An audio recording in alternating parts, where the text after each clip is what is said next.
আপনি সময় ধরে রাখার কোনো যোগ্যতা পৃথিবীতে কারোর নাই। মৃত্যু আটকানোর যোগ্যতা কারোর নাই।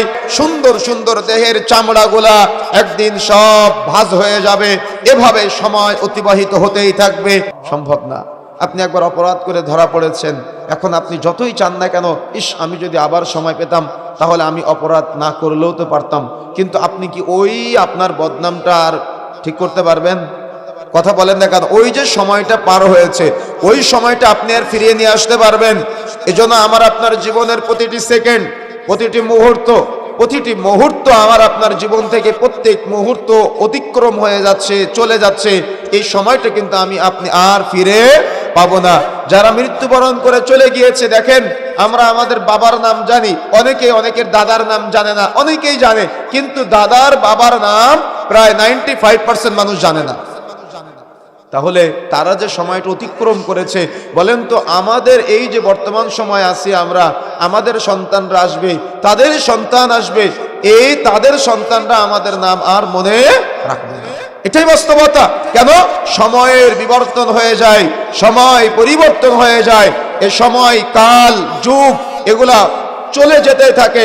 আপনি যতই চেষ্টা করেন না কেন, ঘড়ির কাঁটাটা আপনি ধরে রাখতে পারবেন না। সকাল হবে, দুপুর হবে, বিকাল হবে, সন্ধ্যা হবে, রাত হবে, মধ্যরাত হবে, আবার সুবহে সাদিক চলে আসবে। এভাবে সময় অতিক্রম হতেই থাকবে।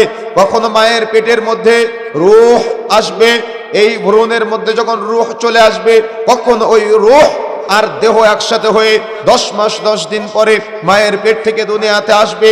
এ সময় অতিক্রম হতে হতে হতে হতে কখনো তার বয়স 5 হবে, কখনো তার বয়স 10 হবে, কখনো তার বয়স 15 হবে। এভাবে হতে হতে একদিন দাড়ি গজাবে, কোনো একদিন আল্লাহর ফয়সালা চলে আসবে। এই সাদা অর্থাৎ কালো দাড়িগুলা, কালো চুলগুলা কোনো একদিন সাদায় রূপান্তরিত হয়ে যাবে। তখন আপনি চাইলে ওই পূর্বের সময়টা আর ফিরে পাবেন না। আপনি চাইলেও আর এই চুলটা যতই চান না কেন আপনি কালো করতে পারবেন না। কেন? ওই কালোর সময়টা পার হয়ে সাদায় রূপান্তরিত হয়েছে। আবার কোনো একদিন মালাকুল মাউত মাথার কাছে এসে বলবে, অমুকের ছেলে অমুকের আত্মাটা আমার হাতে বের হয়ে আসো। সময় শেষ। কথা বুঝেন না মনে হয়?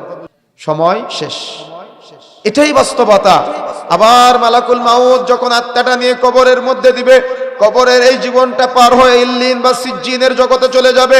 সময় অতিবাহিত হবে, কিয়ামতের মাঠ আবার সেদিন উঠানো হবে। হয় আমল নামা নেকির পাল্লা ভারী হবে, না হয় পাপের পাল্লা